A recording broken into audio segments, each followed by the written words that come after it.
அண்மையில் எதிர்க்கட்சி தலைவர் திரு பழனிசாமி அவர்கள் என்ன பேசினார்னு பார்த்தீங்களா? தேர்தலுக்காக தான் அவங்க கூட்டணியா அமைச்சிருக்காங்களாம். சர்க்கஸ் முடிஞ்சதை எப்படி கூடாரத்தை பிரிச்சு விடாங்களோ அதே மாதிரி தேர்தல் முடிஞ்சதோ இவங்க மறுபடியும் ஆளுக்கு ஒரு பக்கமாக பிரித்து தங்களுடைய நாடகத்தை கண்டினியூ பண்ணுவாங்க. இப்படிப்பட்ட என்டிஏ சர்க்கஸ் ரிங் மாஸ்டர் தான் பாஜக. அவங்க சொன்னபடி தமிழ்நாட்டு மக்கள் முன்னால் வித்தை காட்டுபவர் தான் பழனிசாமி.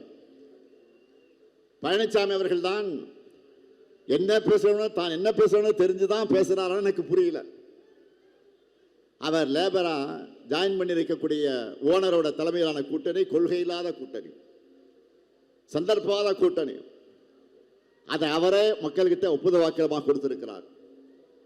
பத்து தோழி பழனிசாமி அவர்களை நீங்கள் மைண்ட் வாய்ஸ் நினைச்சு சத்தமா பேசிட்டீங்க. என்டிஏ கூட்டணி தேர்தலுக்காக அமைக்கப்பட்ட கூட்டணி மட்டுமல்ல, வாக்குகளிலிருந்து தன்னையும் சொந்தக்காரங்களையும் காப்பாற்றிக் கொள்ள பழனிசாமி சுயநலத்தோடு இணைந்திருக்கக்கூடிய கூட்டணி. எப்பெல்லாம் தனக்கு பிரச்சனை வருதோ அப்பெல்லாம் டெல்லிக்கு கார்ல போய் மாறி மாறி போய் சரணாகதி அடைகிறது அவருக்கு பழக்கமானது. நாம் அப்படியா ஒரு கொள்கையில உறுதியா நின்று போராடுகிறோம். இப்ப கூட பாருங்க, டெல்லி முதலமைச்சராக இருந்த அரவிந்த் கெஜ்ரிவால் மேல பொய் வழக்கு போட்டு சிறையில் அடிச்சாங்க. நேர்மையா நேர்வழியில தேர்தலை எதிர்கொள்ள துணிச்சல் இல்லாம கோடைத்தனமா நடந்துகிட்டாங்க. இன்னைக்கு என்ன தீர்ப்பு? அந்த வழக்கில் எந்த முகாந்திரம் இல்லைன்னு சொல்லி நீதிமன்றம் சொல்லிடுச்சு. மரியாதைக்குரிய அரவிந்த் கெஜ்ரிவால் அவர்களும் அவர் கட்சியை சார்ந்த மனிஷ் அகர்வாலும் சிறையில் கழிச்சிருக்கக்கூடிய நாட்களை பாஜக திரும்ப தர முடியுமா? மீண்டும் டெல்லியில் தேர்தல் நடத்த முடியுமா?